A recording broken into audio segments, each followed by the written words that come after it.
Hello and welcome. Happy Friday, everybody. Welcome to another live stream. Just kind of a hangout, chat, have fun situation. Let me check the audio. Hey, there is audio. That's good. I like it when there's audio in the audio video podcast. That's a good thing. Appreciate everyone being here. What's up, Rukin? Bath for Cars. Tangle, glad to catch it. There's no obligation.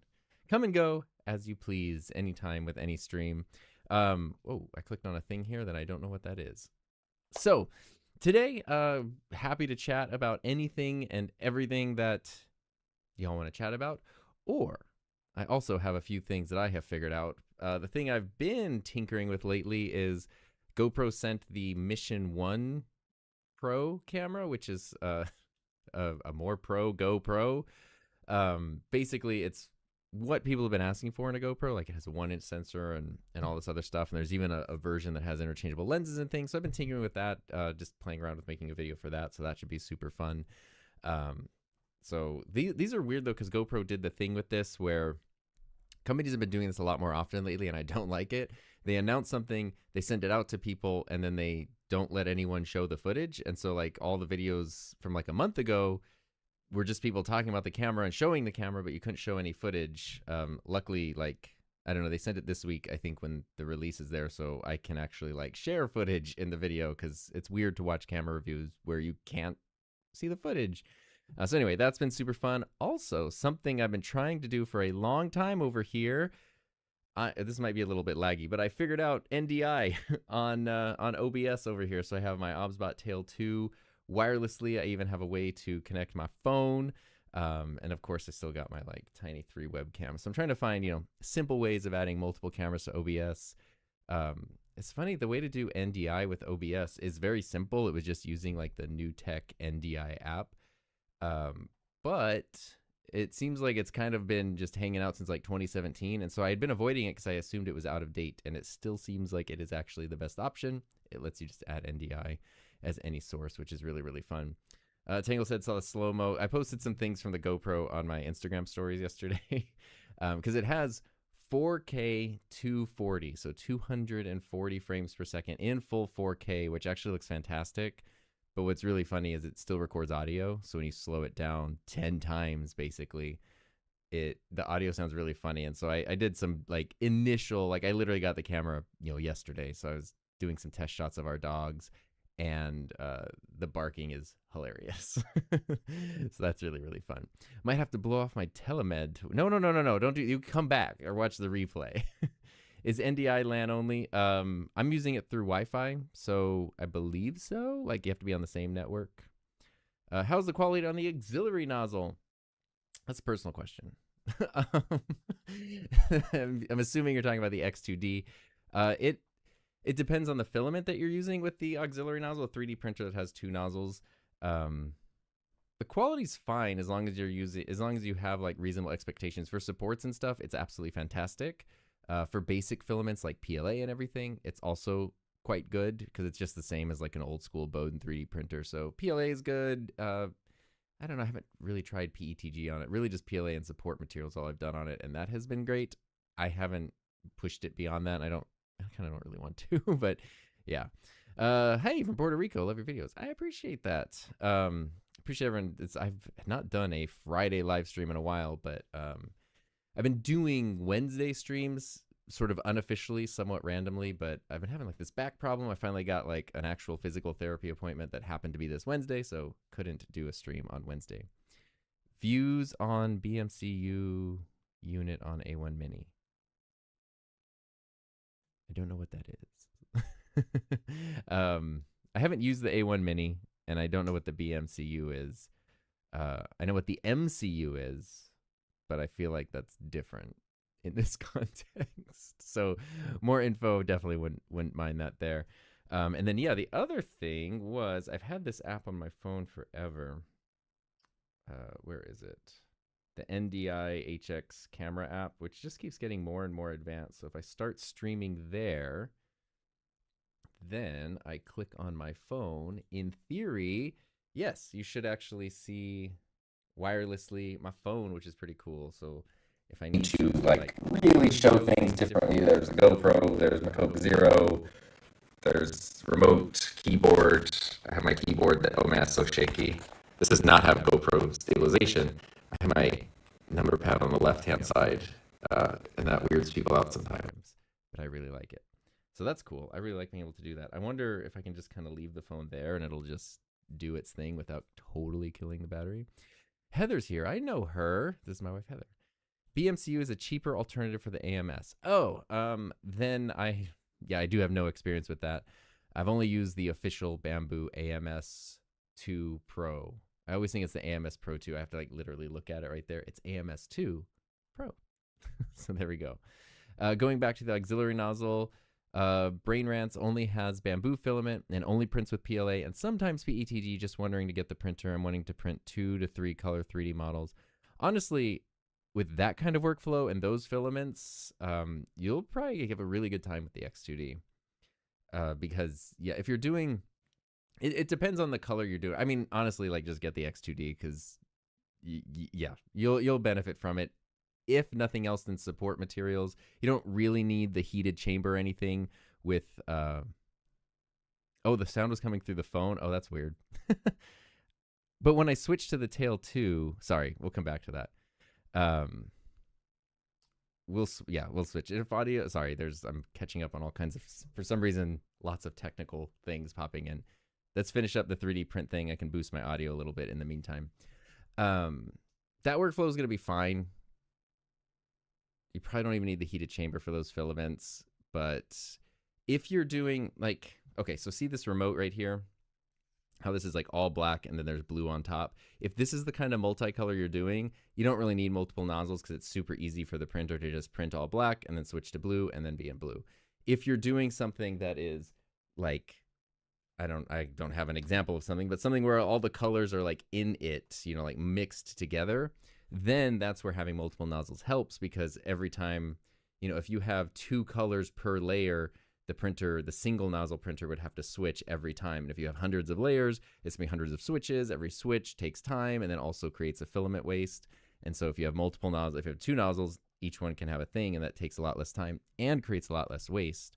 If you have more than 2 colors, more than 2 materials, then it will still need to switch out, still need to do stuff like that, but it still can save time. So it really depends on the style of prints that you're doing.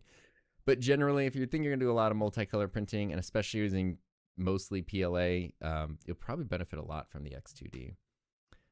Is the audio still a bit low? Let's see. I can bump up my mic a little bit. Oh, hello. Let's see. There we go. Okay, we bumped up the gain there.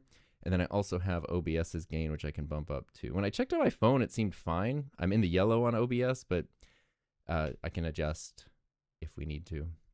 And the phone thing, when I switch, okay, so here's a question. When I switch to the Tail 2, does the audio change? Let me see. That would be interesting. Watching my own stream. Hello. Okay, so the Tail 2 keeps the normal audio. That's weird. Must be an NDI. I'm sure there's a setting I have wrong on the phone that I will figure out. Thought about getting a left-handed keyboard for a while. I'm left-handed, so I really like this. I really like it a lot, actually. And it's like the first time growing up left-handed and going through school, you know, like the desks you sit in that they have they're like kind of L-shaped desks. They have the armrest that goes on the side here. When you're left-handed, it's like, okay, I can rest my right arm, but my left arm is just dangling in space. And it wasn't until like it was like my second year of college, I went into a classroom that had a couple of left-handed desks, and I sat in one, and I was like, this is what you guys have been experiencing the entire time. Like, this is what it has felt like, where your arm is supported and you don't get all these weird shoulder back pains. Like, are you kidding me? Yeah, so this is very nice, this left-handed keyboard, because it is that same feeling of like, wow, this is so easy.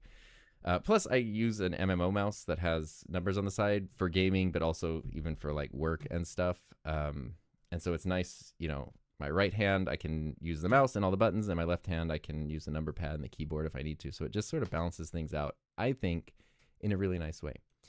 Ham says, do you think the Sony FX3A needs an external monitor? That's a good question. Here's my FX3, so basically the same camera for the most part, and I got a giant, this is a Feel World, I believe it's an 11-inch monitor, maybe a 10-inch connected to it, and so that's my answer. Is my FX3 has an external monitor. Does it need the external monitor?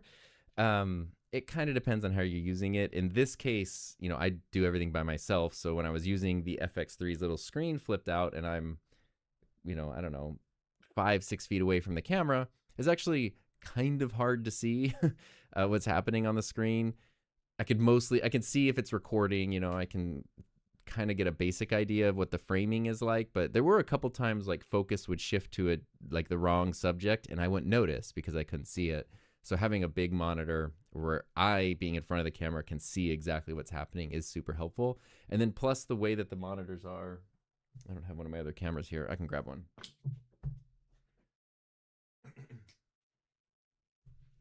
This applies to a lot of cameras, not just the FX3A, but the way the screens are, when they flip out, boop, it's nice, but if you have some of these doors open, like I usually have USB power going in, and I usually have, well, I guess I usually do have an HDMI output, but even if you're not using that, you're not using the external monitor, you just have USB, and then you do this, you end up with a cord that goes right in front of the screen. You can get like 90-degree cables to kind of reduce that a little bit, but if you have a lot of things going in the ports on the side and you got your screen open, then they end up blocking that. So then it becomes even more helpful to have an external monitor. So if you don't have to get like a crazy expensive one, you know, just there's so many, like $100, $150, you can get a very decent monitor. Let's see here. I'm thinking multiple colors per layer. In that case, for the printer, X2D will just save you a lot of time and a lot of frustration and a lot of waste. And it's a really, really good printer. It's awesome. And if you got the P1S, oh, okay, so perfect, because then you know what it's like to print multicolor on the P1S, and basically every frustration you have, if you have them, will go away with the X2D, so that's cool. Because some prints, it's like 130 grams of white, 120s per, yes, it is insane. Like, when I got my printer, and if you're not into 3D printing, you don't know what we're talking about. Like, here's one of my printers. This is the P2S, and it has this thing on top. You know what I can do? I can even give you a better shot of this, kind of, through the magic of the OBSBot Tail 2. This AMS unit right here, behind the boom pole. I can't zoom in on it. I can't focus on it. There we go. You see it has multiple rolls of filament in there. The printer can choose from those and switch between them during prints. You don't have to do multicolor. What you could do when you use that is, like, I just have those able to be selected. So if I want the orange filament for a print, it's easy. And then the next time I want blue, I don't have to like swap out filament. It's already there. But if you're doing a print that has multiples, then it just makes it significantly easier. The downside to that, however, is that if you're doing a print that requires it to change colors, every single time it changes, basically the nozzle has to go, kind of like purge a little bit. You have to wait for the filament to, you know, go out, then the new filament to come in, and then that kind of purges, and then it prints. And every time it does that, it creates just a little ball of waste. I could show you what that looks like.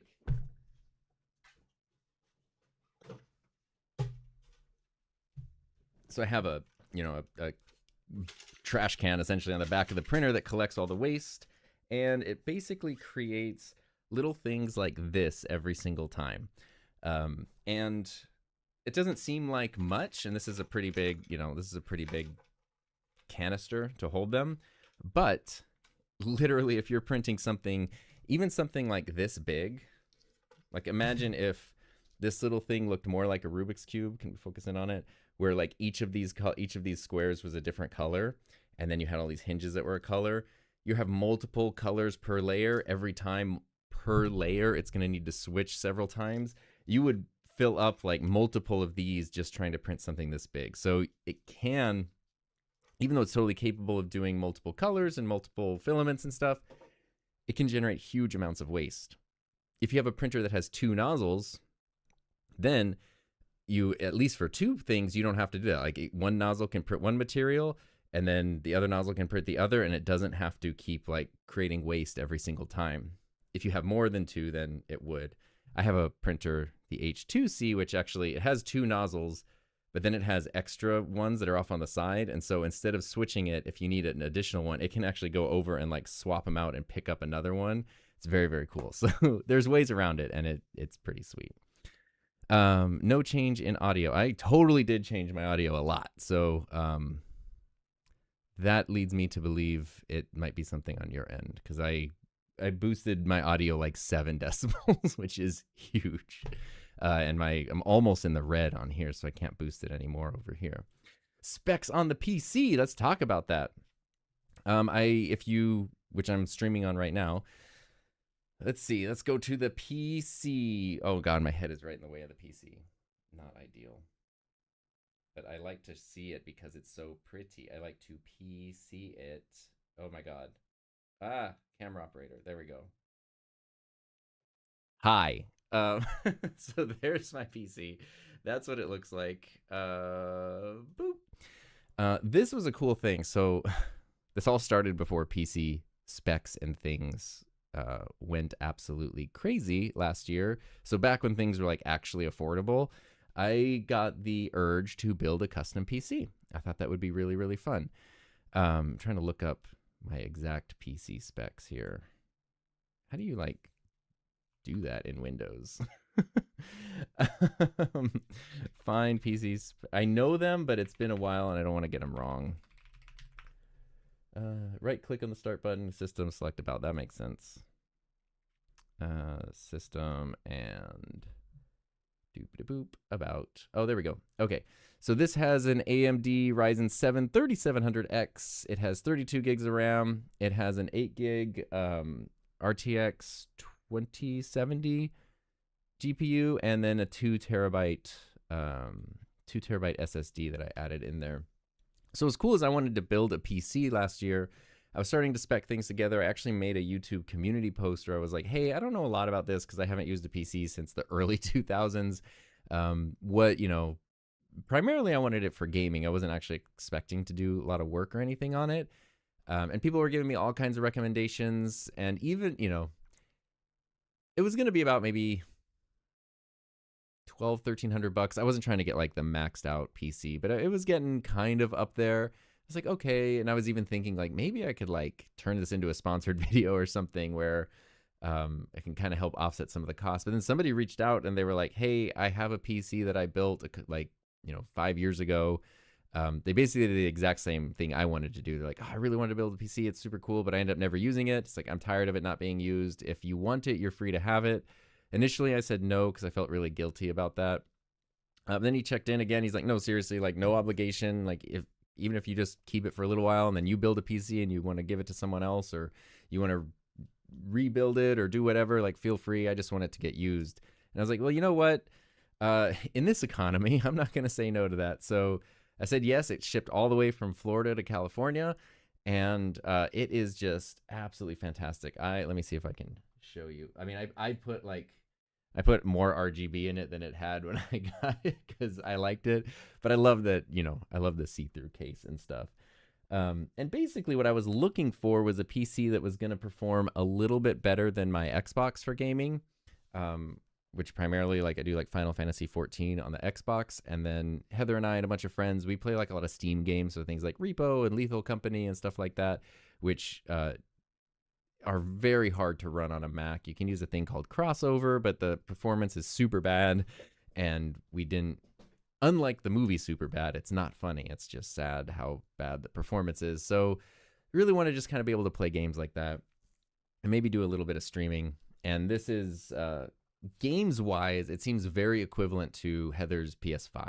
So which is like way better than I expected. It's a delightful experience. And then I just put in a 2 terabyte SSD.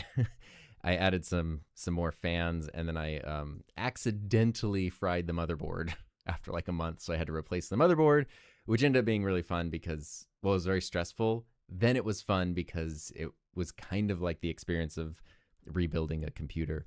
But then what was crazy is like I sort of had some plans. Like the computer's working totally fine and it's great, but I was like, oh, it'd be fun. Like I could experiment with upgrading little bits and pieces here or there. And this was like August of 2025, and then prices for everything just absolutely skyrocketed. Like the SSD I put in there was $130, and now it's like $600.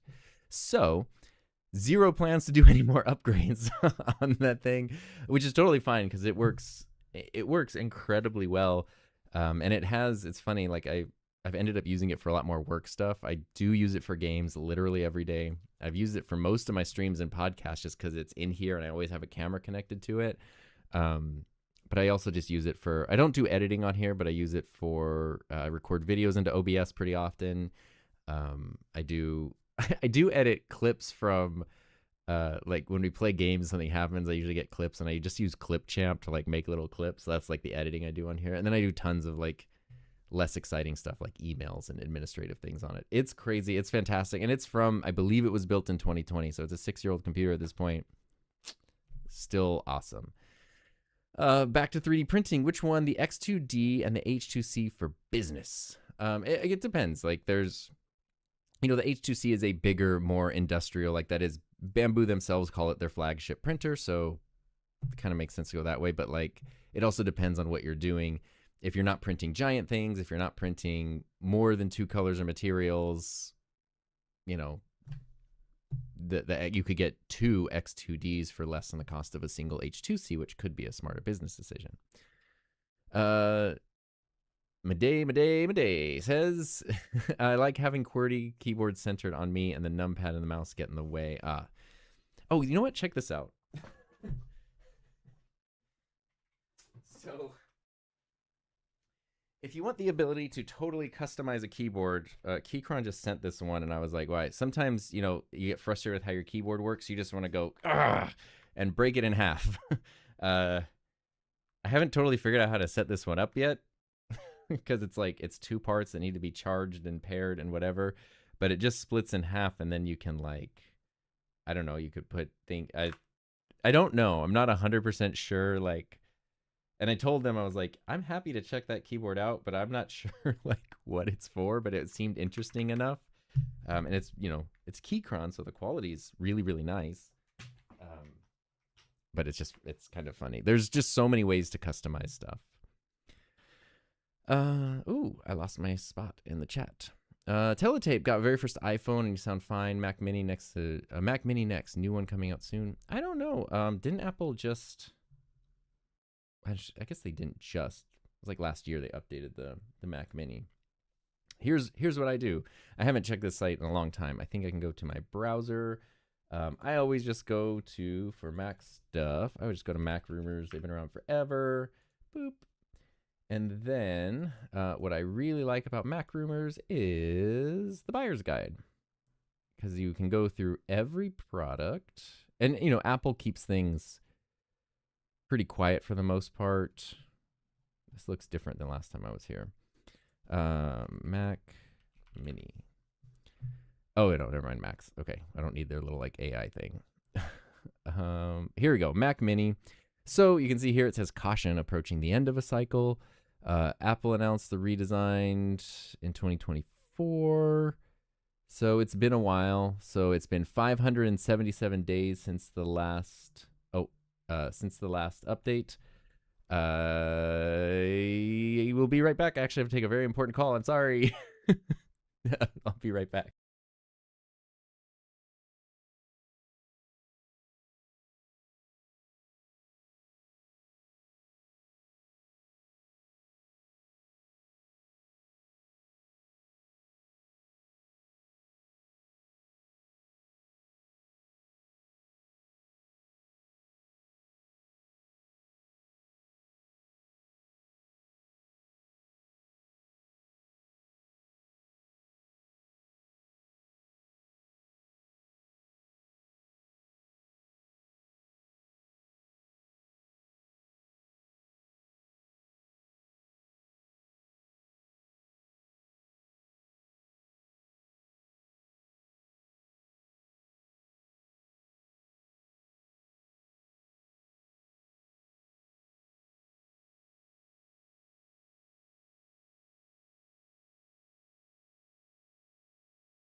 All right, I'm back. I'm sorry about that.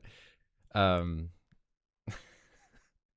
I've been trying to schedule a doctor's appointment for like weeks, and it has been just a case of phone tag of like, I call them, they're not there. They call me, I miss the call. I call them, they're not there. And they finally were calling back. So I didn't want to miss it. And I was like, yeah, okay, we just need to schedule the appointment. She's like, okay, well, we just need to do the whole questionnaire over the phone right now. And I'm like, can we really? Like, aren't those the forms you normally fill out? But I was like, you know what? I have you on the phone. I've been trying to get you on the phone for a long time. Let's just take care of that right now. So we did the questionnaire, and then she's like, okay, I'm going to now send the paper version of this questionnaire through the mail. I was like, email? And like, no, through the mail. I was like, what?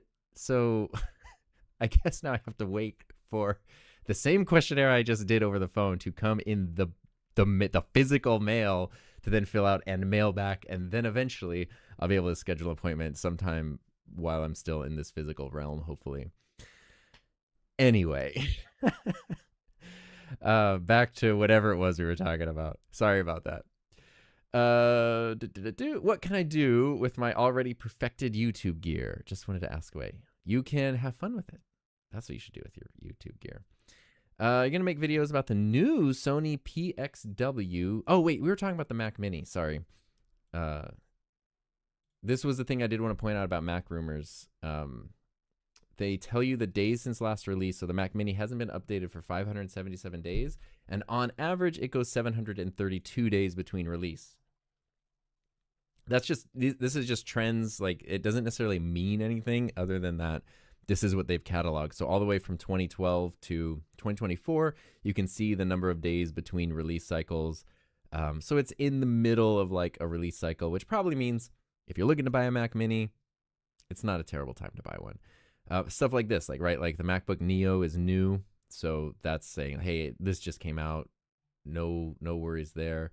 But then other stuff like the iMac, if we click on that, it tells you don't buy the iMac. It's been almost 600 days since it's last updated. It usually is updated 550 days.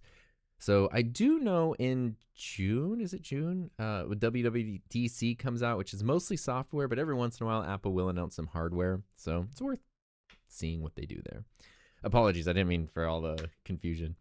Are you going to make a video about the new Sony PXW-Z300? I haven't heard about that, but I really, really love Sony's camcorder lineups. I don't have one, but they're just really fun to explore and review and stuff. So if I can get maybe like a loaner unit or something, that would be awesome. For the printers, some people say that the auxiliary nozzle spits out filament when switching colors, and they show there's tiny bits of filament. That has happened to me, actually. You can see it. I'm trying to think which video you can see it in. I think it's in my first X2D video where I'm comparing it with the P2S. You can actually see that happening, but I was printing with PETG. I haven't had that issue as much using the support material or PLA in it. So I think the auxiliary nozzle, stick with PLA or the dedicated support material and you're fine. Anything beyond that is probably like just not really what it's designed for. The combination of like the nozzle and the Bowden tube, it doesn't seem super ideal for that. Official O'Neill says, "Hi Tom, appreciate your videos. Thank you. Could you maybe make a video how to make the SM7B sound louder on phones?" When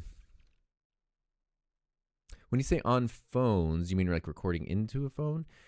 Depending on what you're running your SM7B into, if it is a mixer, like I'm using the Rodecaster Duo, this is not the SM7B, but I'm using the Rodecaster Duo, that has 76 decibels of gain. If I crank that up to 56 for the SM7B, it's plenty loud.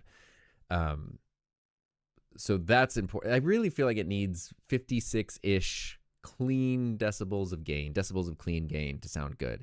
So if you're running it into like a smaller interface or even one of those adapters that lets you connect it directly to your phone, it might not have enough clean gain to really power the SM7B. And so that's when you would need something like a booster. If the phone adapters might be weird, but most interfaces, most mixers have phantom power, and then you can put like a FET head or even the less expensive Clark Technic, the CT1. You can do those boosters, and then they just need phantom power, and then they will like, you'll have plenty of gain for the SM7B. So that's a good one. What's up, Rick? Happy Friday to you too. Oh, with the Rodecaster Duo. With the Rodecaster Duo, just crank the gain to 70, or sorry, not 76, that'd be too loud. 56 is where I start with the SM7B. And then I usually just do the SM7B preset, and things sound quite fantastic. Andy, we talked about this last stream. You were thinking about the cam link. You returned the cam link, been messing with it for a week, and still choppy.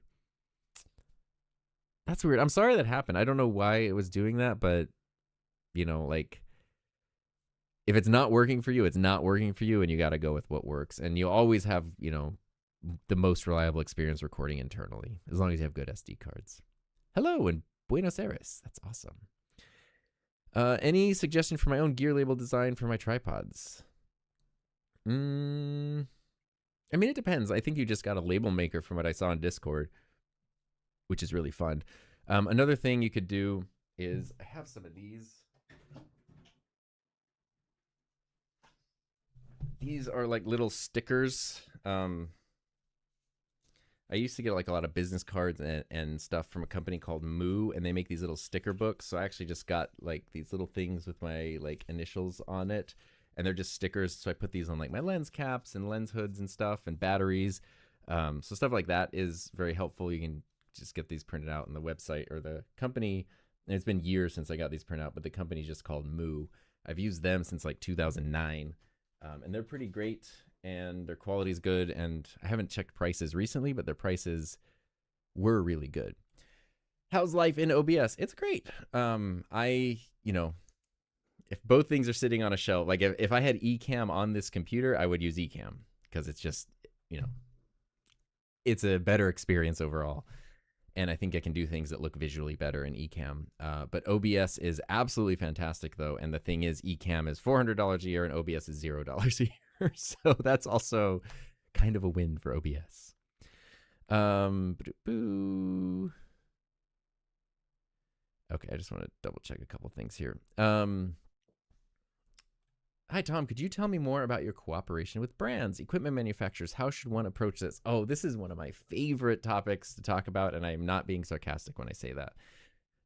This is one of those things, like, I could do a whole series of videos or streams about this, and actually I've talked about it a lot in podcasts, but when you start creating content and putting things online, you know, you have what you want to do, what you want to make, and you find yourself, if things start growing even just a little, it doesn't really take a lot. Sorry, I can't get like at the right height in my chair. If things start growing just a little bit, you end up finding yourself in these situations that you might not be prepared or equipped to navigate, where it's like now you're running a small business, you're dealing with brands, you're figuring out contracts, and you know, some brands just have their way of doing things, and like, hey, this is how we approach things, this is what we do. Does that work for you? Yes or no? Those are obviously the more reputable brands, the good brands. Some brands will reach out and they'll be very like aware of you as a specific creator. So they're not just sending you the form email that they send to everyone, but they're like, hey, we've seen this. We like the way that you do this. What about, you know, we make this thing. Like even Bamboo, when I made videos about the P2S, and I was talking about the waste that it can produce and all that kind of stuff in my experience, when Bamboo reached out to me, they weren't trying to get me to make a video or do anything, but they were like, hey, if you want to try out the H2C, we'd be happy to let you, you know, we'd be happy to send you one because we think that it's going to like resolve all the issues you've mentioned with waste and filament changing time and all that kind of stuff. So they, you know, I mean, and companies aren't dumb, right? Like they kind of know, like if the person makes videos about 3D printers and we send them a 3D printer, even if there's no obligation, there's a non-zero chance they're going to make a video about the 3D printer. So it's, you know, whatever their budget is, you know, they figure the risk is worth it in some cases. But what's really tough, though, is you kind of never know. So here's what I have. Let me switch over back to my browser. You can go to my website if you haven't seen this. And I say if you haven't seen it because I've talked about it a lot. If you go to himynameistom.com, there is a tab that's just ethics. And if we click on the ethics tab, there is an ethics statement. I have a video I made a while back about this that kind of goes through it. This is something you're free to read through, but it's also, I'm wearing the same shirt in the thumbnail. It's also something you're free to copy and modify and change. But basically, this explains how I approach all brand partnerships, whether it's literally a company wants to send a free item or it's a paid sponsored dedicated video kind of situation. There's a few things here in the top paragraphs that I mentioned where it's basically like, if I partner with the brand, they've seen this page and we've been able to build a relationship over an extended period of time. I like having this public because you can see it, I can see it, brands can see it, everybody's seeing the same thing. There's not like an internal, like, I'll put this up for people to see, and then my real thing that I send brands is just give me a bag with a $sign on it. Like, I'll do whatever you want. It's all just this. I do like to approach sponsorships. I think of it more like old school broadcast, right? Where you'd have a sponsor and like, yeah, it would be weird because Fred Flintstone's suddenly talking about cigarettes and you don't like things that are misaligned like that. But when you think of sponsorships as at a core level, they should enable you to keep doing what you're doing. And so that's the way I like to approach it. Gear doesn't pay the bills or anything, but if companies want to send free products, it lets you answer questions, explore curiosity. Obviously, you create content around that. It can be helpful for your audience. I'll kind of talk about like why I've thought about not accepting free gear and why I've decided to accept free gear, which is probably a little more nuanced than a lot of people think. This bold line, though, is very, very important. I do not, despite what people may think, I do not make videos in exchange for free products or services. I often tell brands literally, like, if you are comfortable sending this thing into a black hole where you will never see or hear from it again, go ahead and send it my way. Because there's zero obligation. Like, even if Bamboo's sending their flagship printer, like, and I don't mean that in an unprofessional way. Like, I will always let them know, like, I received the thing. I'll always reach out with any questions. I am always happy to provide a brand feedback, my own feedback, if they want that. But just because he sent something doesn't mean I'm going to make a video about it. But then I have these bullet points here, which you can go through. I don't need to go through all of them here. But my work is my own. So even in a sponsored video, it's like, it's why I don't do a ton of sponsored videos, even though I would financially would be a smart thing to do, is you have to find like a fully sponsored video. It's like a dedicated sponsored video. It's like, it has to be something that ties into, something I already want to do. So for example, like speaking of Ecamm, I did a video. It's getting started with Ecamm in 5 minutes. That was a video I wanted to do because there's a lot of getting started with Ecamm, but a lot of them are live streams. And so you have to scrub through somebody's 1 or 2 hour long live stream to go through the basic settings of Ecamm. And I was like, for years, I've been wanting to just make something that is for the person who just downloaded Ecamm, wants to get up and running. Like, I think the video is actually 7 minutes long, but it's like, get started with Ecamm in 7 minutes. That was a video I wanted to make, and Ecamm was willing to sponsor it. So it's like, perfect. That's a complete win-win. And then it also, in that case, even makes you feel like you're getting better information because it has been like, like Ecamm reviews it. And I have that here. One of these says Ecamm, or not Ecamm, the brands can review things for technical correctness. Like, I send them a video, if it's a sponsored video, I send them the video to review for technical correctness. So if I say, Ecamm does this, or this camera has this kind of sensor, and I'm wrong, I want them to be able to be like, hey, actually it's this. But if they go like, hey, we don't, we prefer you filmed in this location, or take out the jokes, or do whatever, it's like, no. You don't get no say on that. But that's for sponsored videos. For gear, I would never send a brand like a free gear video to review beforehand. So there we go. I only work with reputable brands. So it's funny because like free gear, I say no to 90% of the things that are offered, or I don't even open the emails. So it's like, to get to the point where I'm even considering taking something for free, like a brand has to pass a bunch of, litmus tests and vibe checks and all that kind of stuff. Here's some brands that I've worked with that have all like been great, and I've all gone through that. So I kind of like that there. And ultimately I do say, like, if you want to take this or borrow it, you can. So that ethics statement is there. Feel free to check it out, or, even borrow it and modify it if you want. I don't care if you copy and paste the whole thing, although, the thing I've developed might not be perfect for you. So it's okay if you want to change it. You probably should. There might be things on there that you don't care about, so delete those points. You might have things I don't mention that you do care about, so you want to add those in, all that kind of stuff. Free gear, though, it's so funny. Like, It happens so much where people are like, oh, you just won't say anything bad about a product because you just want to keep getting free gear. And it's like, it's fun to be able to like, hey, here's a new GoPro. I'm curious about that. Look, GoPro sent one. Now I can check it out. I don't care if GoPro never sends another camera. Like, I promise you I didn't do this for 9 years to get a free GoPro. That's just not the smartest thing to do. So there's that part of it where it's just like, and at this point too, it's like when I think of gear, like what do I actually need? Like, is it going to be something that's going to impact or improve my workflow in a certain way? Is it something I'm going to be able to use? Is it something I'm curious about? Or is it just something where it's like, now I'm going to have like, we're going to use resources to ship a thing. I'm going to have packing materials. I'm going to unpack it. It's just going to be like a hassle, essentially. I want stuff that like I'm excited about. And so a number of years ago, what I thought was just don't accept free gear. Because if you just buy stuff, you know, like here's my A7S III with my ECM B1 microphone and my small rig. Is it a small rig cage or a tilted cage? I don't know. And my lens. I just bought all this stuff. From the camera, the microphone, the lens, the memory cards, battery, and everything. I just bought all this. It's super easy. I can make videos about this. I can talk about it. I can do everything. And it's like, I just bought this. You know, my Bamboo P2S. I just bought a 3D printer and talked about it. That's the easiest way to do things. And that's, I think that's a great way to, that's, you know, like just, that's the simplest way to do it. And then no one can say anything, right? No one can be like, oh, you're actually, I lied. In theory, you would think no one can say anything because they would just, you bought the thing, but it doesn't matter. Like the number of times, like it happens a lot with when I make videos about my Apple computers, like my MacBook or my Mac Mini. I'd buy those computers, you know, which I don't buy a new computer very often, once every 4 or 5 years. Like it's pretty rare.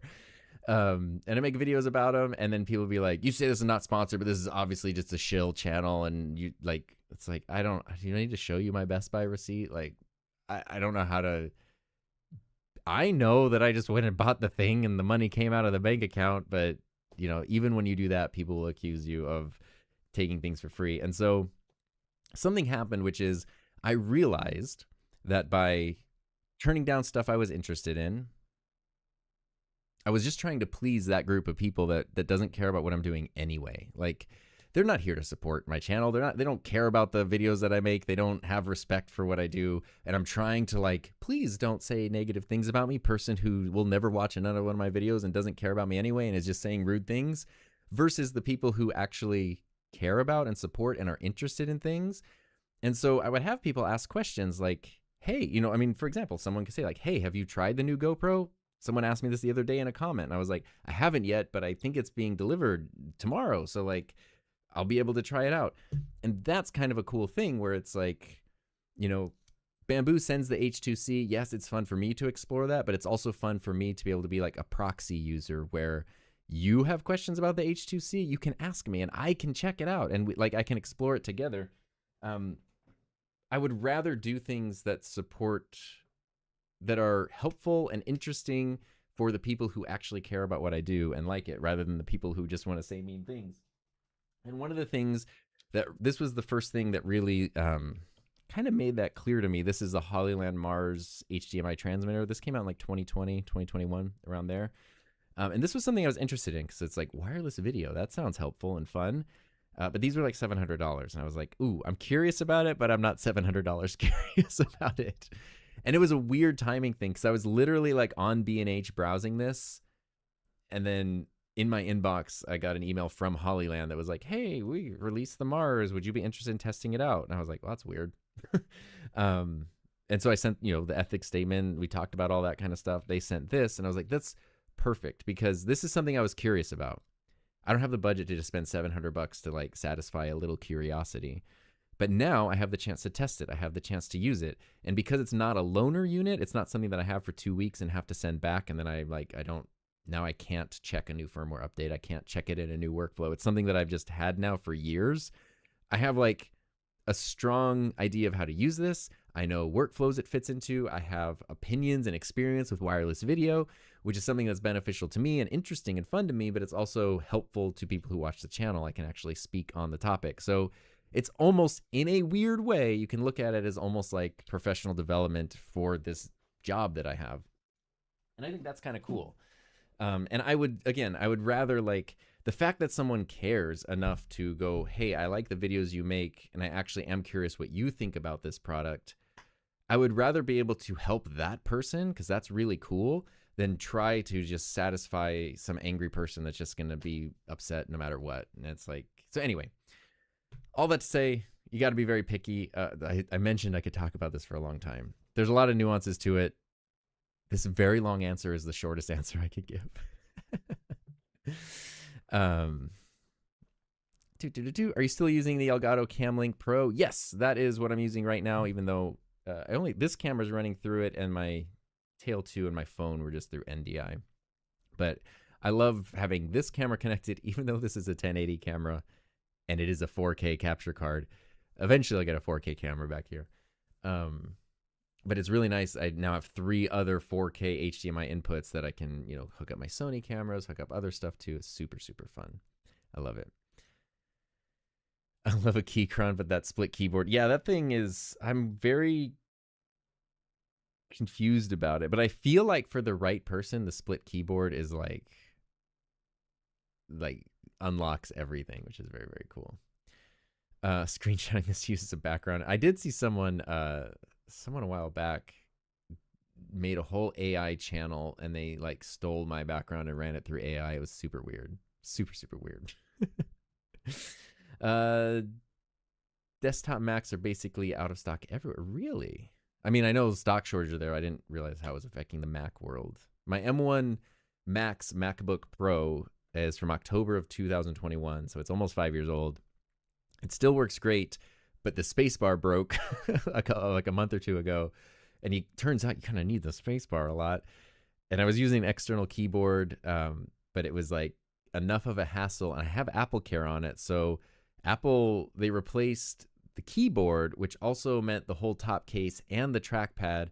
For some reason, because I guess of how everything, Apple's not super modular, it also then included the speakers, some of the ports, and the battery. All got replaced for $0 extra. So that's a pretty huge refresh on a 5-year-old computer. And now I just want that thing to keep powering through as long as it can. Lucas wants to get into 3D printing, but is advised not to store it in living spaces because of particles. Thoughts? I do have thoughts. I'll keep it diplomatic. Yes, it's something to consider. No, it's not something to like lose sleep over. Don't sleep next to your 3D printer. It really depends on what you're printing with. So PLA is the most popular filament that people use for 3D printing. PLA is not a super volatile filament. It's not something that you really need to worry about. Don't, same thing with like a microwave. Like, don't smash your face up while you're like microwaving your burrito or whatever. Like, don't smash your face up against the 3D printer. Don't open the door and stick your head in it. Like, watch everything while it's printing. Don't sleep with it next to your bed. Those kinds of things. But especially if your printer, if your printer's an enclosed one like this has a filter, this has a fan for PLA, that's incredibly helpful. If your printer is an open printer, like a bed slinging printer, still not really the end of the world, but like, you don't have to put on like a hazmat suit to go near it. You don't have to isolate it in its own like chamber out in like the middle of the wilderness or anything. It depends how much you print, what materials you're using. PLA is generally fine, especially if you can put it somewhere that has like a fan or, a window or something to open up just to kind of like move things around. The thing is, just because you can smell like the plastic in 3D printing doesn't necessarily mean it's not good to smell it, but doesn't mean that it's bad. But also just because you can't smell it doesn't mean that something bad's not happening. So it really does depend on the materials. If you're getting into the world of like ABS and stuff like that, that is when ventilation becomes a very, very, very big thing to consider. And there's things that you can even like stick to the back of your printers that could put stuff like out of windows or capture it into chambers or whatever. It depends on the type of printing you're doing. If you're just starting out, you're probably going to get a printer and print a bunch of PLA, and it's probably going to be fine, especially if you have, if you can get a fan, if you can get a little room air purifier thing that has activated carbon in it, that's a huge help too. And then you should be fine.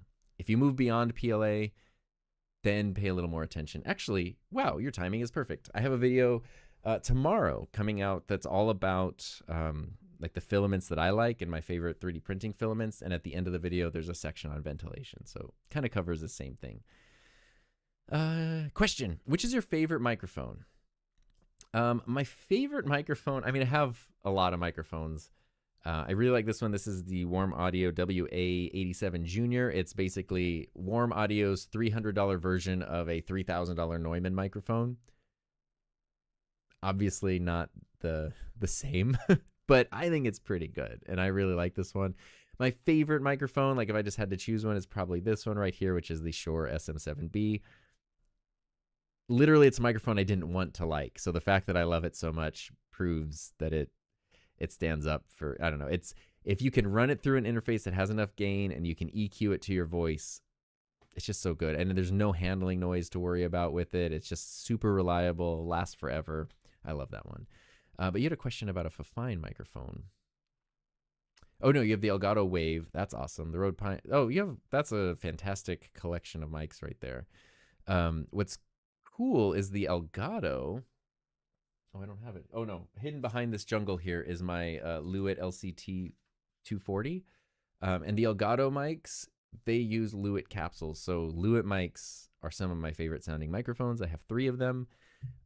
And the Elgato uses just that. And then the pod mic, obviously, I think you can see even in this shot here, I have multiple pod mics on the wall there. I love those. When the Rodecaster came out, I loved having like the original Rodecaster and the pod mic. Super fun setup. And then the Fifine microphones punch so far above their weight class in terms of price. The build quality is usually not the best, but the sound quality, like they sacrifice build quality for sound quality. And I think that's the right thing when you're talking about microphones at that price. Had a split keyboard 20 years ago, the first gen Kinesis Freestyle. That's cool. K9 Striker, what's up? Yo. Thanks for all the info you provided over the years. You're welcome. Do you still live stream graduations? If you do, would you do a follow-up date? I don't, because I stopped doing that when I stopped teaching. But it's crazy like how much easier it would be now. When I live streamed graduations, I can actually show you this. Let's jump over here to the browse. I have to search my own channel. What's the easiest way to find this? Search, I don't know, graduation? Would that pop up? It's not. Okay, cool. Let's just scroll through a bunch of videos, years and years of videos. Hey, free online courses. I just want to show you clips so you get an idea of what I'm talking about. Why do I make so many videos? Man, we're going to be here a while. Let's trip down memory lane over here. Oh my God. We're into 2022 now. I need to go back to like 2019. We're into 2020. No, this is 2020 now. Oh my goodness. Okay, here we go. We're into 2019. You can see like the style of thumbnails change over the years. It's fun. Here we go. Boom. This was, I'll mute the audio.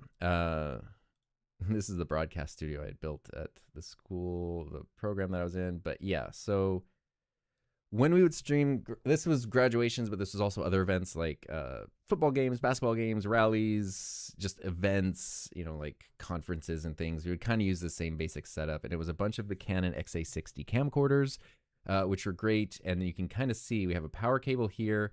And then there's a big, these had SDI, so there's an SDI cable. So I think in this video, I actually show, yeah, everything. Can I go back here? Oh, wait, see if I can get, I want to see this one shot that I see in the thumbnail here. Yeah, so there's the camcorders, and then everything was running through Blackmagic stuff. So it was going through like Blackmagic converters into a Blackmagic switcher, which is, it was all great. Like everything, it looked awesome. Like the end results end up looking like, you know, good enough for broadcast. But here's me talking about some of the stuff, so you can see the switcher there. This, oops. I mean, that's a cool shot of a camcorder. This, hundreds and probably thousands of feet of cable were run because we had 4 cameras, usually at least. Each camera needed power. Each camera needed video. We're running across football fields or running across gymnasiums or running across things like that. So it would laying all that out, organizing all the gear. I want to see. I think I have a shot of all the adapters and stuff in here somewhere. I mean, you can see just a pile of cables. I want you to be able to see like our setup specifically. Okay, here's sort of an example. And notice there's this isn't a computer, this first part. This is the switcher, the monitor, and it's running into a computer. It's actually just running through OBS. You see the Blackmagic stuff, all these adapters like SDI to HDMI and all this crazy stuff. Then there's audio gear over here. And we're also like on this table and we're under I don't know if I showed it. I don't know if I showed like we had like one of those pop-up tents that had like the program logo on it and stuff. Which, all that to say, the reason I'm showing you that, and the reason that I had a GoPro here that I'll talk about in a second, is because it would take us hours to set up. 3 hours plus to set all that up for an event, and then at least 90 minutes to 2 hours to tear it down afterwards, plus the event. So it's like, for graduations, that's a whole day. Like sometimes I would literally have to like get a substitute to fill in class for me so I could go out into like the stadium and set it up throughout the day. And then you're doing that all day, and then there's the event, and then there's the tear down afterwards, and you're just dead. And then when we would do things like football games, like a Friday night football game, I would teach all day, so I'd get to work at like 7 a.m. I'd teach all day till whatever, 2:30, 3 p.m. And then I'd have to go spend a couple hours setting all that up. It's basically the same setup for a football game. They're just not cables running across the field. And then the game, whatever, it's 3 hours for a football game and then a couple hours to tear it down. It's just like, oh, it's dead exhausting. And then there's stuff like we live in the desert. One day it just started hailing, like really big hail. And it's like, we have to take everything down. One day the irrigation was weird and the sprinklers turned on our whole setup with like the computers and stuff. So the reason I bring that up is that was a great looking set. Like the results that we got from those events looked pro. But it's a lot of gear and a lot of time. I brought the GoPro here because when I was in my previous school, they had hired an outside company to stream graduations. And this is like 2014. So this is before it was super common. And literally they paid them $16,000 to come and stream and set all this up. And the stream was literally, they got a GoPro, which would have been like a GoPro Hero 3 or something at the time. They put it on a giant stick just in the middle of a stadium facing the stage, one camera, and that was the stream. And I mean, it was 2014, so times and tech were very different. But we spent less than $16,000 on this whole setup to do look at all these converters and things. We spent less than $16,000 on that, and we could use it constantly. It wasn't just for the one event. Like, the school owned the equipment, so we could use it. We streamed graduations at different high schools throughout the area, all the different events, but the process was so frustrating. So all that to say, if I were doing it now, I would have a YOLO Box Extreme, where it's an all-in-one 4K device that I can run either 8 HDMI sources or 5 4K sources, and I can stream to multiple sources. And it has a built-in battery. I would still run that off of AC power. So I'd just be somewhere. I don't even necessarily need the whole tent, the whole pop-up, all the crazy stuff. I could just be anywhere with my YOLO box. Maybe a little table or a desk would be nice.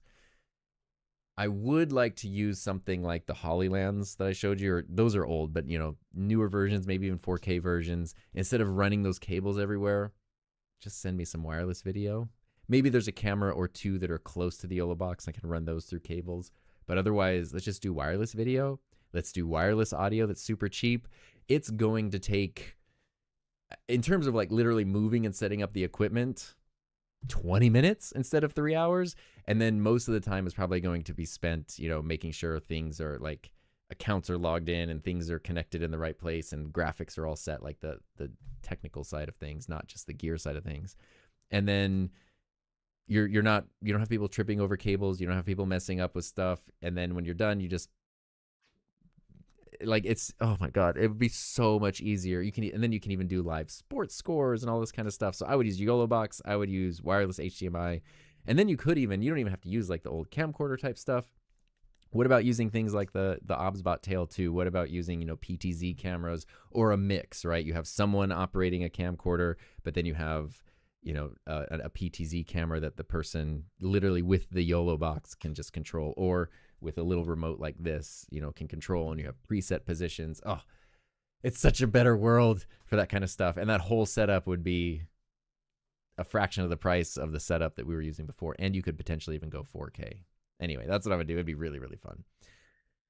I have a YOLO box, speaking of, with 3 tail air cameras that are live streaming YouTube, set it to 1080. The stream lasted about 3 hours. I used an SSD, did not record the 3 cam. That sounds cool. This is very off topic. I don't know if there is a topic for this stream. We're all over the place, so you're not off topic. What would it sound like if you took your Sennheiser shotgun mic, the MKH50, used it like a regular mic? You can do that. So we're talking about the MKH50, which is right here on the top of the frame. This mic, basically, if I was holding it the way I'm holding, or had it positioned like this mic here, you can do that. This specific microphone, though, I have a windscreen on it. It is very prone to plosives if it's near the source of wind or sound, even with a windscreen on it. So if I had that in front of me and I was holding it, like this, I'd have to turn the gain so low because it's a very sensitive mic, and it would really be prone to plosives. That said, if you use a more traditional shotgun microphone like the Sennheiser 416 or the Audio-Technica AT897, that's this one right here. For some reason, and I have used these as like broadcast microphones many times, especially when I was teaching and, things kind of had to fill multiple roles. I've set up podcast studios with these. They actually sound phenomenal. For some reason, these ones are just better at rejecting plosives, and they actually sound great. And they're condenser mics, so you don't need a ton of gain, and they're designed to pick up sound from far away. So when you have them close to the source of sound, you can usually turn the gain pretty low, and then you're going to get a very clean signal, even if these are running through like not the best mixers, not the best interfaces. They actually work like super well for that. My Sennheiser mic, the 50 specifically, is just like not the best suited for that. I didn't know you were reading comments like this. Yes, I use the Rodecaster Duo, but even with 60 decibels of gain, it's still low on mobile devices. That's weird. It's weird low on mobile. Sometimes the Rodecaster, I will say, like I'm using the Rodecaster right now. Sometimes when you record and you send things out, the Rodecaster's output is lower for some reason. So every once in a while, like when I put a Rodecaster file into Final Cut or something, I do have to boost it by like 4 to 7 decibels to kind of get it up there.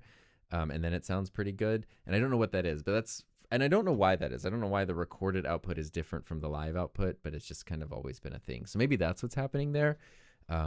Your live output is fine, but if you're recording it and your recorded file is quieter, you would just have to boost that, which should be fine. How do you get the comments, questions on screen?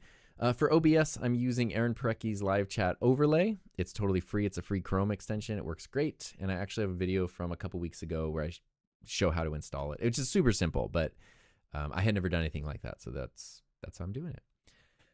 Andy had some brand deals that came to me, but was very limited to what I can say. Yeah. I've never worked with a brand that had any limitation. Like even GoPro, like they've sent so many cameras over the past like 5 or 6 years, and never once have they ever even hinted at like, you should make a video about this. There's zero obligation at all, like literally. And the way I even met with GoPro was when I used to stream in here, kind of where my Tail 2 is, over here, which is now zoomed in, but kind of up here. I used to, if you've been here a long time, you kind of used to remember my desk used to go here. It was like facing that way. And I always had a GoPro mounted basically up here where the Tail 2 is, but it was really wide, so you could see the whole room. It's kind of like a fishbowl shot. It was the GoPro Hero 5, which was, maybe it was the 7. It was a 7. That was the GoPro I had at the time. And, it was, I think the 9 or something was out at the time. And I like that one though, because it had micro HDMI built in, so it was super easy to connect to like the ATEM that I was using and stuff. And someone from GoPro like literally just stumbled across the stream, saw me using an old GoPro, and then they reached out and they're like, "Hey, it's super cool using a GoPro. Would you be interested in trying out like one that's not years old?" And it was right when the 10 was coming out. They're like, "Oh, we'll send you the 10." And basically since then, just every time the new GoPro comes out, they're like, it's on the way as usual, no obligation. And the mission one is cool because it's so different from what they've done recently, and it's cool to see how they're trying to adapt to keep up with like DJI and Insta and all that. But yeah, so the good brands, I'm using GoPro as an example right now, but the good brands will never make you feel. Rode has never made me feel obligated to make anything. Obsbot, no, none of the brands that are on my list, they've all been great to work with, and I've usually, in most cases, known them for a long time. Like I've worked with the same people, or at least like the team of people for like years, like 1 to 6 years. So it's like we have an understanding, we have a workflow, we, even if there's no videos being made, like I can reach out with questions or suggestions or whatever. And it's like, it's an actual relationship. It's not just like part of the marketing wing. All right, you can have a good night. Hope you get a lot of good rest. Should I wait for a Bambu Lab X2C? You'd have to wait to see if there will be an X2C. I have no idea. Basically, there's theories after Bambu released the X2D, and they have the big H2C that I have. There's theories that they're going to make a smaller version of the H2C that's like, maybe it has like 2 or 3 interchangeable nozzles. I don't know. I've heard people theorize that that's a likely thing for them to do, and it would be cool. But I've also heard people say like the way that works with the extra nozzles like the H2C has, you have to make the build plate smaller. So the H2C has a smaller build plate than like the H2D and the H2S do. But it's such a big printer that the smaller build plate like doesn't matter. But in a printer that's already smaller than that, now I have a smaller build. Now you're like, I don't know if people would be willing to make that sacrifice. So I really don't know. Discord link expired. It shouldn't expire, but we'll fix that. How do I fix that? Oh, I'll fix that right now. If I'm half distracted, I apologize. No affiliate links for Bambu. There are. I have some in my videos. Their affiliate program is actually great. But I would only want people to use the links like if they're actually going to buy the, like, if you're actually going to buy the thing, that's what I would want. Edit the invite link.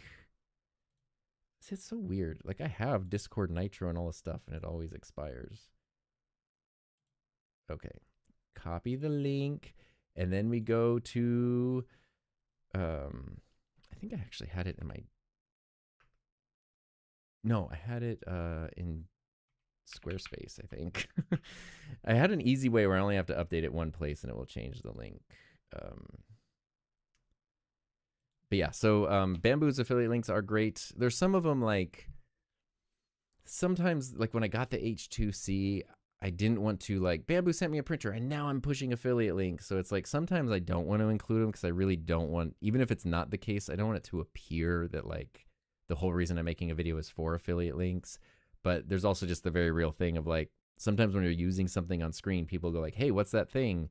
And just put a link. And if you're going to put a link, why not put an affiliate link? All right, ba-doop, ba-doop. That's the same. The link should work now. Let me see. Do boop. I don't know why it changed. Okay, on my end, it looks like the Discord link is now working again. But let me know if it's not. Gil, what's up, Gil? Hours of Blessings. Would you still buy the FX3 today in 2026, or you wait for the FX2 or go with another brand? I would still stick with Sony.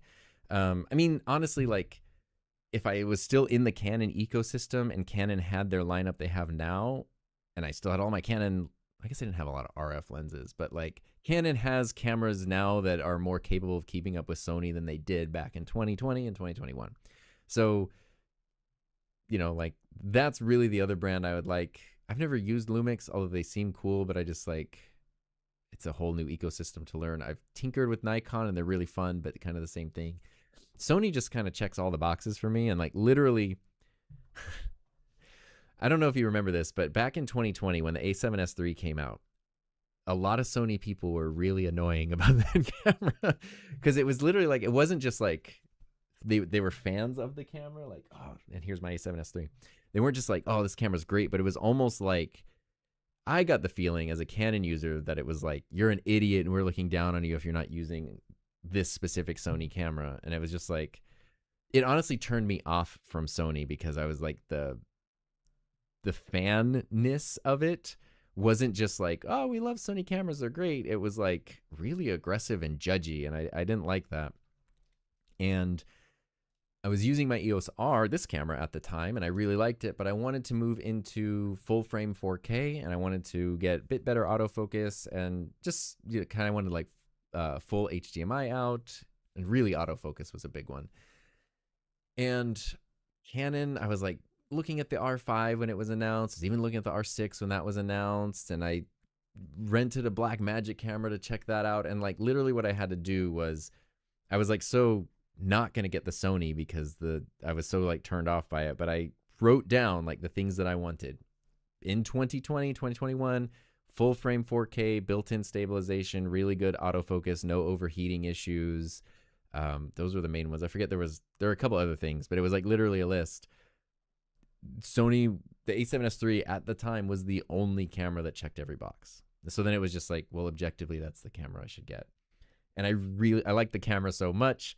I was like, I'll use the Sony and I'll just keep my EOS R as my secondary camera. And I was doing that for a while. But then it's not just the difference in Sony and Canon colors, but it was also the difference in 8-bit and 10-bit color. It was becoming harder and harder to mix the cameras.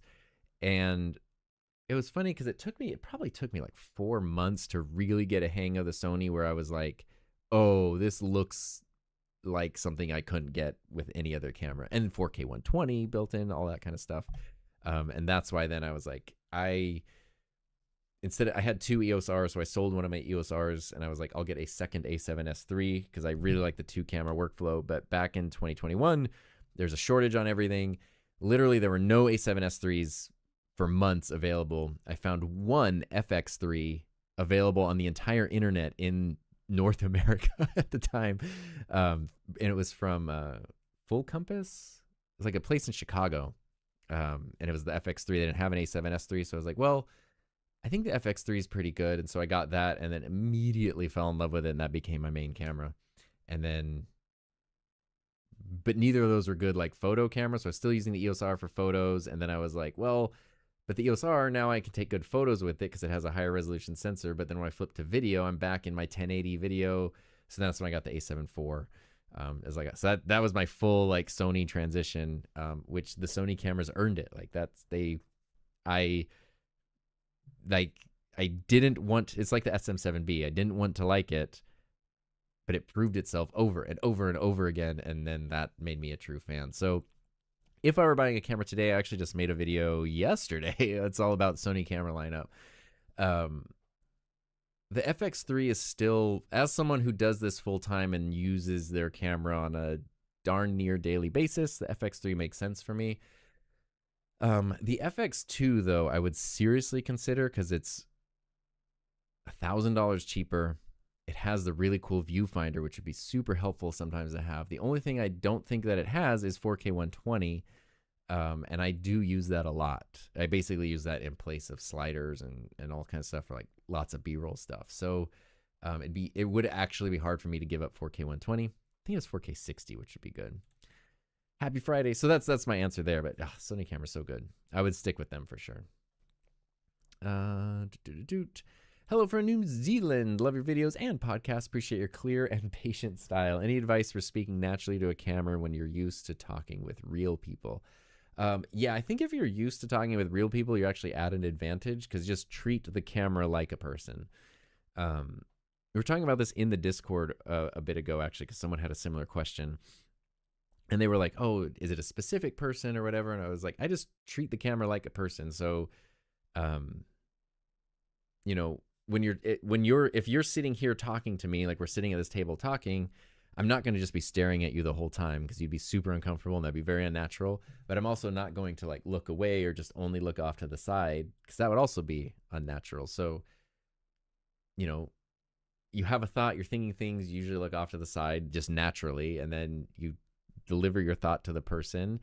If there's another person here, you talk to them, you include the camera the same way you would include a person in a conversation. So if you think of, having a one-on-one conversation, or if you're in a group of a few people, you shift your attention to everybody so that everybody's included. It's the exact same thing. So just treat your camera like a person, which sounds weird, but then it'll feel the most natural. Hello from Cairo. That's awesome. Hope you're having a great day over there. Scrappy Creative, what's up? Popping in, but curious about your opinion on all this bamboo stuff going on. Oh my God. I probably don't have the, I don't know how much I want to get into it because I'm trying specifically to stay out of it. I guess my short answer is my personal opinion is I think bamboo did burn a lot of goodwill in the community. But they also did what literally any company would do in that situation. And I think it's very important to look at these situations from like, there's a difference between the way individuals handle things and differences in the way companies handle things. And there's also differences in the way that people are explaining what's happening versus what's actually happening. And so that's, I can go into a little more detail, but it's one of those things where like people have a lot of strong opinions about it. So I've just been kind of staying out of it. And I do think people are missing the crux of the issue for the most part. Bamboo has this thing where like, I don't know if you remember or, you know, if you were around back in like the early 2010s. I mean, people have always hated Apple. Like that's always just been a thing. But in the early 2010s, mid 2010s, for some people, it was like hating Apple became their identity. Like that was their personality. And bamboo, in a lot of ways, is like the Apple of 3D printing for good and bad. Like there are good things about that. There are bad things about that. But because of that, there are also people who have now made it their identity to just hate bamboo no matter what they do. And the bummer with that is when bamboo does something that deserves genuine criticism, it then gets overshadowed because you hate everything they do, even when it's fine. So now like the actual good valid point can get overshadowed by just the noise of like, you know, I don't know. I've heard it called like tallest poppy syndrome, where like the tallest flower is the first one to get cut down kind of thing. What's the cleanest setup for two people sitting side by side running client workshops on Zoom from a single iMac? Separate headphones and mics. I mean, separate headphones and mics. The cleanest setup, check out, let's see here. Let's go back to the browser. Let's go to youtube.com/Heather Just Play. That's my wife's gaming channel. And we're going to go to some live streams. And it's been a minute since we streamed, but I'm going to find, okay, here's like a discussion stream about Final Fantasy. Here we go. Heather's setup works really well. So I'm wearing the same shirt. I have 3 of these shirts, by the way, and they're $12. Just the pink stands out. This kind of works. So we're using separate microphones. They're just dynamic MV7s. Or the one in front of me, which is actually Heather's main microphone, is the Shure MV7. The one Heather's using, which is usually the one I use, actually, is the MV7 Plus. They sound basically the same. They're dynamic mics. We've tried using a single mic before and it works, but it's a little bit distracting. And this works fine. We're not talking to anyone here though, because it's a regular live stream with a chat. If we were like having voices coming through like in a workshop, I would definitely use headphones. And that is normally what I do when I'm doing like interviews and things. We've tried, and sometimes Heather still uses like in-ear monitors, and sometimes I do too, where they go behind you so they're a little less noticeable, but it's hard to find comfortable in-ear monitors that don't come loose when you talk. So sometimes they can be comfortable. Like I have some, when I play the drums, I wear some that like really block out sound, let me hear music, play along to it. And they stay put, but if I start talking a lot, then they come loose, but I'm not talking when I play the drums, so it doesn't matter. So a setup like that works great. Separate mics, totally fine. Headphones, if you are talking with other people, is good for sure. I know I'm behind on comments, but I like to go for depth. You know, I like to answer the questions, and we'll get caught up. Pete says broadcasters still use cables for most cameras as they're more reliable and only use wireless. Yes, that is true. I mean, yeah, if you see, well, I mean, it's true. It's changing though. There's a lot more. I'm thinking, my most frequent interaction with professional broadcasts these days is just when I go see hockey games at our arena. and they obviously have like full broadcast setups there. The main cameras are all obviously like hardwired with huge lenses and stuff, but they do have several like ENG cameras running around that are wireless, and that's how you get audience shots, reaction shots. So I think a lot of times with multicam setups, it also depends. Like you have your main cameras that cannot fail no matter what, probably good to be hardwired. You have extra stuff that needs to be a little more versatile or whatever. Those can be wireless. Not that you would want them to fail or it would be okay, but at least you can recover, right? If you have a more reliable a more reliable camera to go to. I said question because that was the first word of this comment. I need Wi-Fi in remote places for multicam live streaming events. Needs to be mobile, all besides Starlink. I don't know.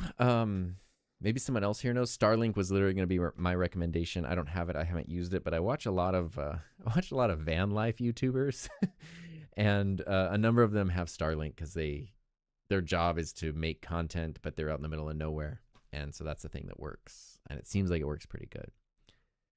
Last year, Rode announced all their future products would offer Dante support, but we haven't heard anything since. How do you think we might see Dante? Actually, I am a bit in the dark on this, so I don't even know what Dante is. I know Dante's Peak, the 1997 movie with Pierce Brosnan. Probably not the same thing, though. But I'm happy to know more. Forward to see the new OC12 input switcher. Yes, I do believe one of those will be on the way when they are released.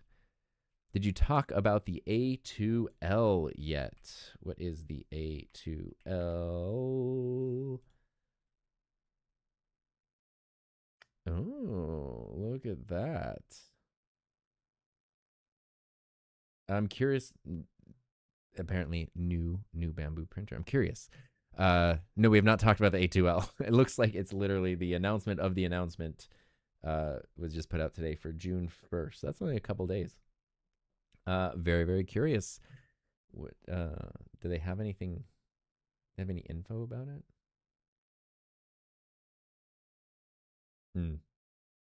All I'm seeing is this one. But the A series printers are the open bed printers, so I'm guessing it's an open bed printer, which makes me curious about what the price would be on a new open bed printer. Finally caught you live. What's up? Lost in translation. Nice to see you here. Best vlogging setup right now. I mean, as usual, it depends. It depends on what your needs are. But I'm going to go with this right here. Osmo Pocket. This is the 3. Obviously, the 4 just came out. Both are excellent. And then there's the 4 Pro for sure. Like, nothing really beats this in terms of quality, versatility, portability. Even the built-in mic on these, honestly, like if you're doing stuff that's mostly like close to you, either of you or your point of view, you probably just use the built-in mic. But the fact that it also pairs so easily with DJI's wireless mics means that you can just get good audio, good video, no matter where you're at. Opinion about the Nikon ZR. I haven't used it. I've used the Nikon Z9. They loaned me one for a while back, and it was phenomenal. So I haven't used the ZR, but I really like the Nikon. It was super cool. There we go. I used to, speaking of cameras, Violet used to put a picture of a favorite character or person to talk to. It's like programs talking to rubber ducks. That actually makes sense. Instead of just looking at I'm looking at the prompter right now, or instead of just staring in the black void of an unblinking eye of a camera lens, pop a picture of someone you like or like a character or something and makes it feel a little more relatable. It's like, have you ever seen this? I don't even know what I would look up to find this. Oh my God, what would it be? Like camera lens stuffy? Man, I don't even know what these would be called, but there's like photographers, there's things you can buy for camera lenses that will go around it, but they're like stuffed animals. And it's for kids and babies and stuff. When you want to do baby things, it grabs their attention. They're super excited. Then they look at the camera and you get the shot, but it like goes around the lens. So I forget, maybe it'd be like lighting in studio, like niche accessories, where are we going to find that? I can't remember what they're called, but I don't know. Baby photo. This is all background stuff. If someone knows what those are called, tell me because I want to look it up because if you haven't seen them, they're really funny. But it works for little kids. It's going to work for adults too. Dawn is a newbie to 3D printing, having trouble adding text to a model. Any advice? Bamboo Studio. It's either way. Like when you think of text, think of it as a shape, right? So don't think of it as the letters, but think of it as a shape. And the shape is either a solid or a negative. Like it's a solid or it's a hole. And so if you have a shape and you want to add text to the top of this, I don't have a good example here. Well, actually, I do have a good example.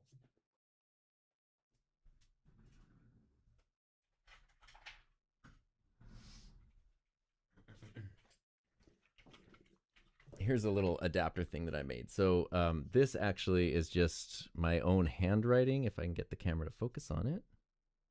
Hey, buddy. There you go. See, it says adapters. But I don't know if you can tell on camera, it's indented, it's engraved.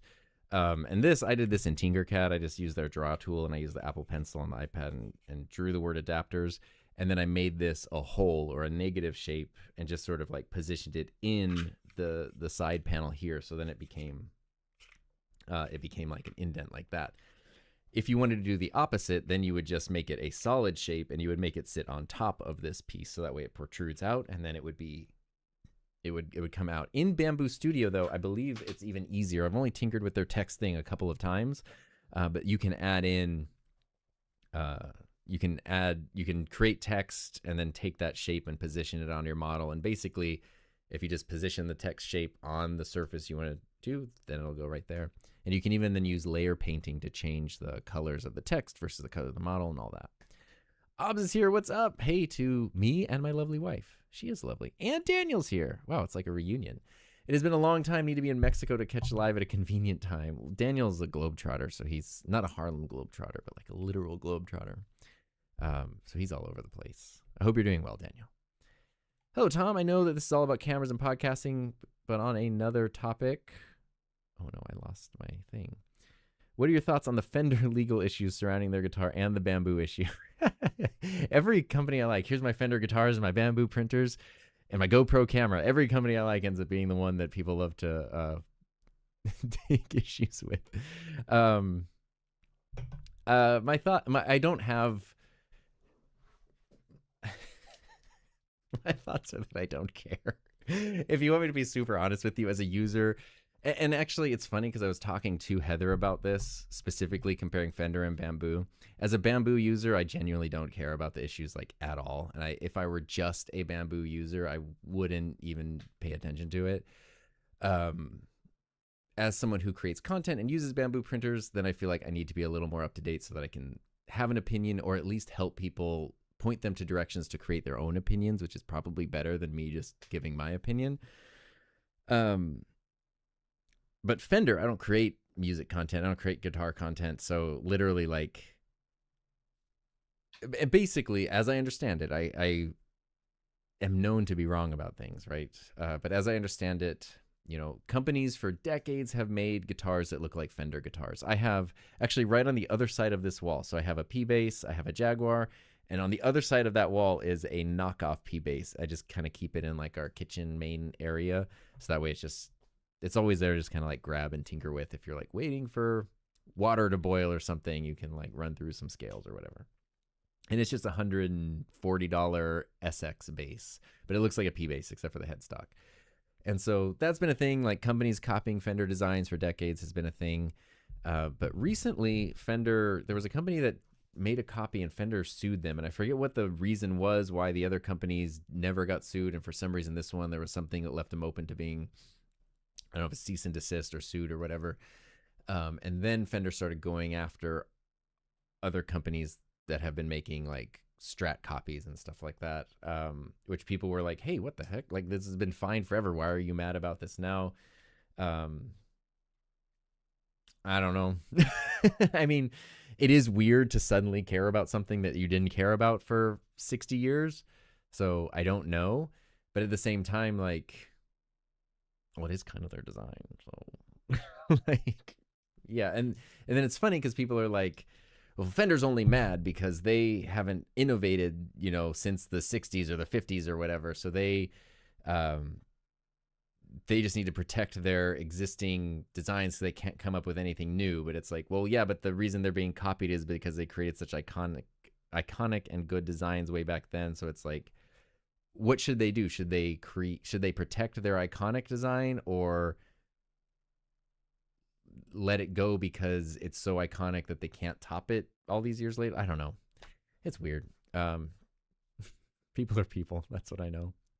For entertaining content, do you prefer condenser or dynamic mic? I don't really have a preference. Straight out of the box, I usually prefer the sound of condensers, but once you add EQ and stuff, it doesn't really matter. It depends on the person's voice and the environment. Whatever's going to sound best in the situation is what I like.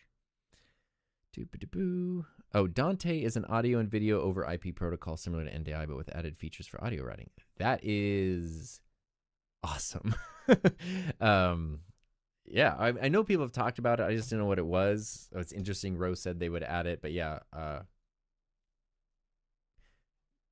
don't know. Question: what would you want to see on the A7 IV, A7S IV? It's A7S III IV. Honestly, I don't know. I mean, I know there's been a lot of speculation of like, will Sony even continue the A7S lineup? Because at the time, 6 years ago, when the A7S III came out, the A7 series, what it was the A7S was the video-centric camera that could also do a little bit of photos. The A7R was the photo-centric camera that could do a little bit of video. And the A7 was the hybrid camera, but it wasn't the best photo or it wasn't the best video. So it was like, whatever. And now, like, the A7R6 that just came out, like, it's kind of like and then the A7 V, which I have mine over there, like, I don't really know how an A7 IV would beat those cameras other than, like, it's just as good at video, but worse at photos. So I don't know. And then the FX series, have a different form factor, and you sort of have different features and they've done a good job at differentiating the FX series from the A7 series now.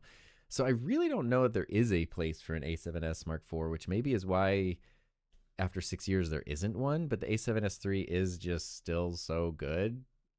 I don't know. I'm curious. I really have no idea. Like you, I have spent far too much money on camera equipment. However, what are your thoughts on creators moving away from cameras as AI is now taking over everything? I mean, I see that as two things. So, like,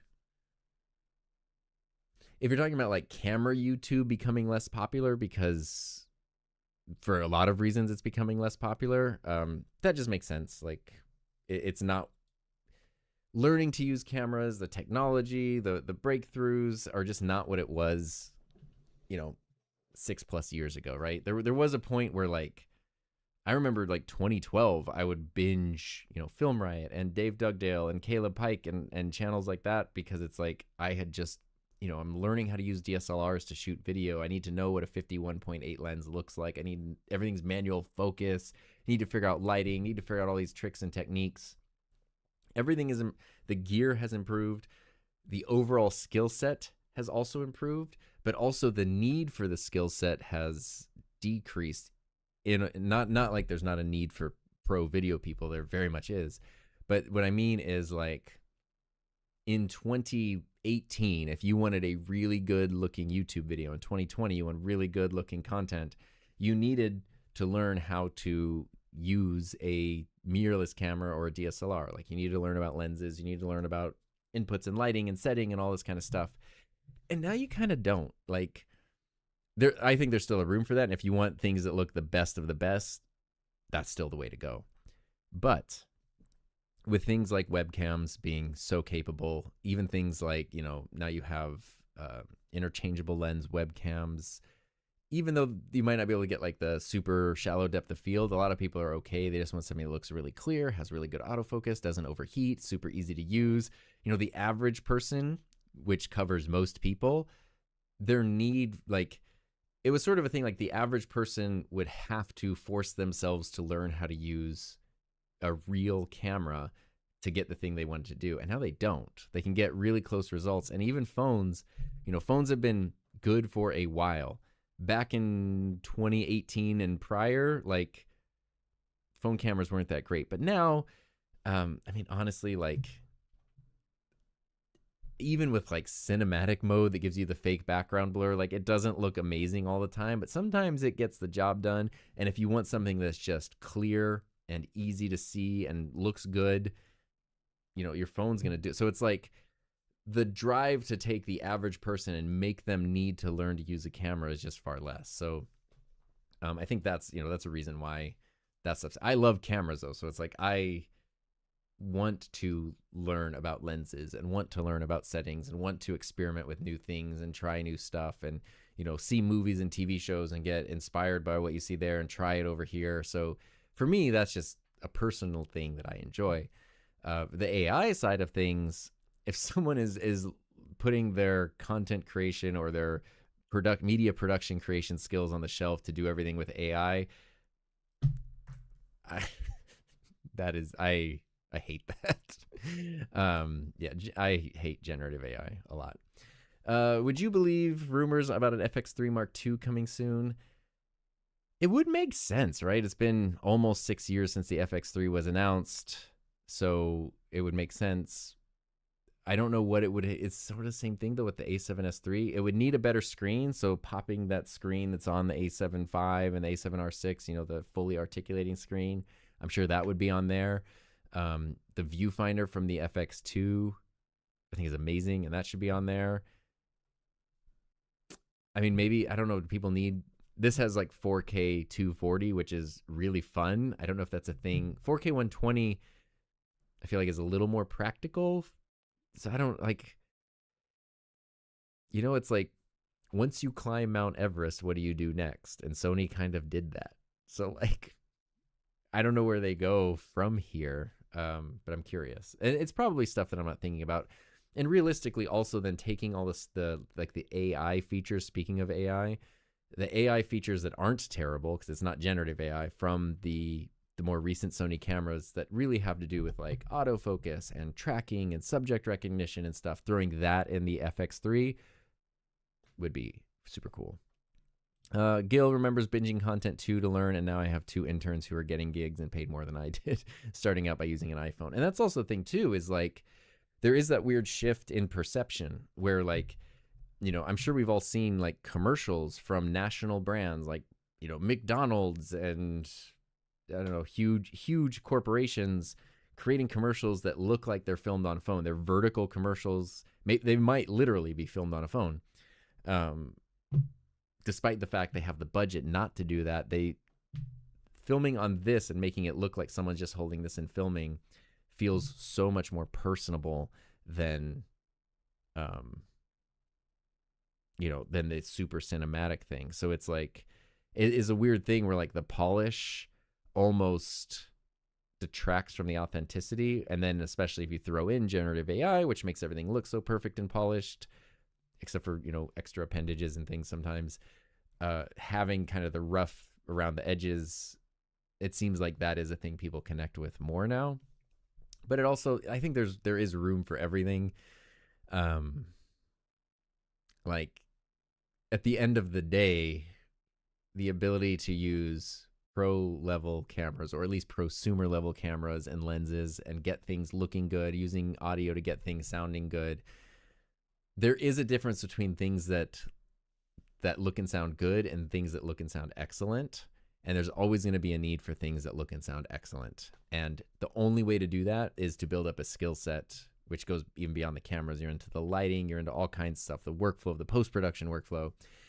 Those like high level technical skills will always be needed. And honestly, things are often very cyclical, right? So once the only thing we're seeing is a bunch of either genuinely user generated content or, you know, fake corporate user generated content,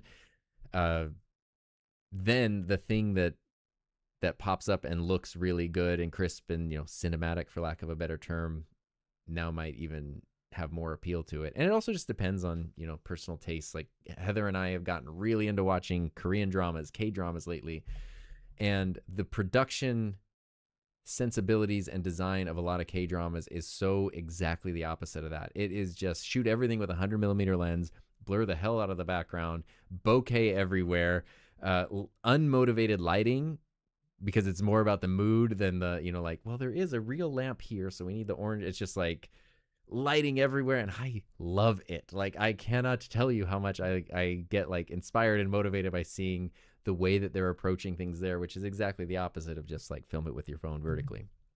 So a lot of it just comes to specific needs, context, personal stuff, and all that.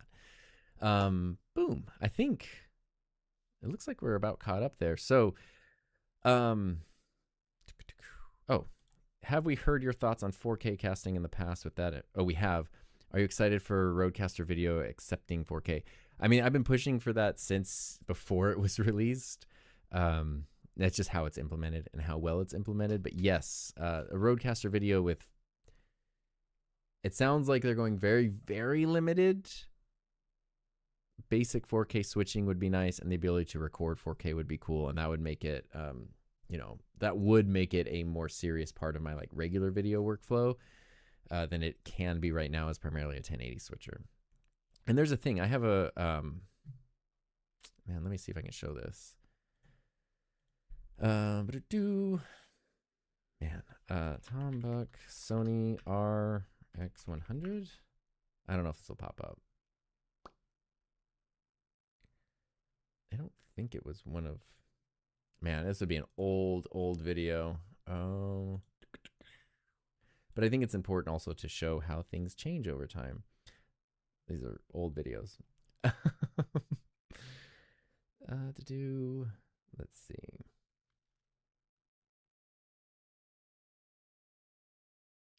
Maybe I'm missing it, or was it this? I thought it was an RX100. Maybe it was a 6D video.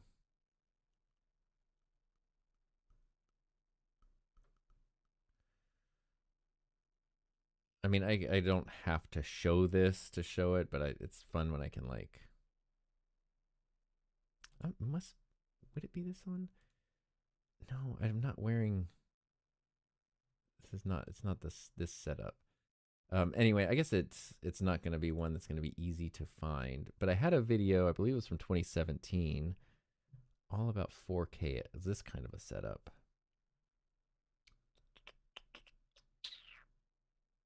Let's see. It wasn't the Osmo. Maybe it was this one, the 6D Mark II. I thought I had like text on screen at some point. I do. Okay. No, I thought I had more text on screen. Sorry, I swear this makes sense. Oh, here we go. Boom. So this is from January 2018. And this is a video about, I had just gotten this Canon 6D Mark II, which was a 1080 camera. And at the time, it was like, you could get, like, Sony had some 4K cameras that were pretty limited. And a lot of 4K cameras, like, I even had the, it's this one. This is the camera I started my channel with, the RX100 Mark V. This camera can do 4K, but it is just limited to 5 minutes of 4K. And then it has like a compounding overheating thing. So it has to fully cool down to get the full 5 minutes back. So a lot of cameras are kind of like that. 4K workflows are funky. It was hard to edit 4K on computers. And then this was a thing too that was like in 2018 for 4K content, you had to create 4K content, right? So you had to have a 4K camera, 4K workflow, 4K export, 4K streaming, whatever, which I don't know if that was even possible at the time. You had to have a 4K piece of content. That had to then go to a device that was capable of playing back 4K and processing 4K. And then that had to go to a display that actually had 4K. And very few people had all three of those things, or at least the two things for the consumption part of it at the time. So it's like your 4K content was going to somebody's 720 phone or somebody's 1080 TV or whatever, or even 720 TV. And so my whole point here was like 4K is important, 4K is coming, 4K is super not necessary now in 2018. It's been 8 years. So this was 1,000% true at the time and for a few years after that. But now it's not true anymore. Like 4K, you probably don't need 4K streaming. You know, you watch, like I did a video a couple months ago where I went behind the scenes with the San Jose Sharks and their whole production broadcast for the NHL, for NBC and the NHL.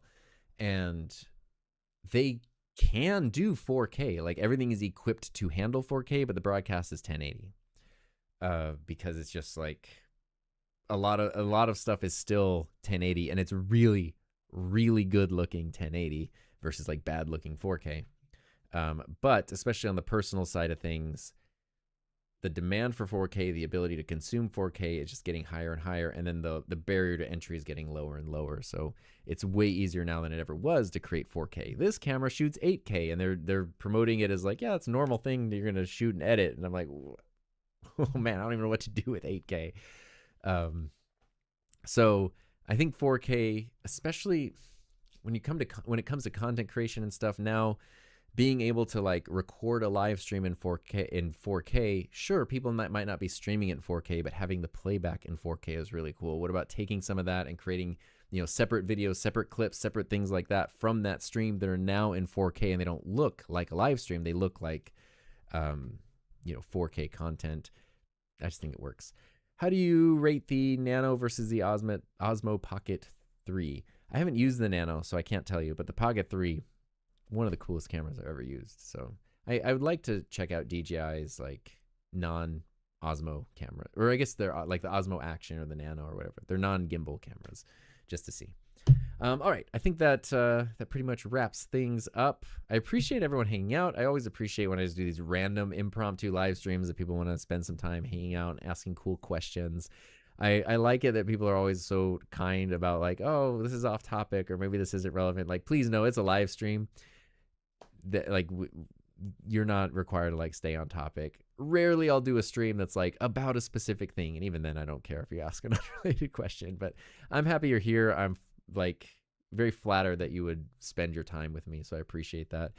GG's everybody. All right, so thanks for being here. Hope you have a safe, happy, healthy, fun rest of your day. Hope you have a great weekend.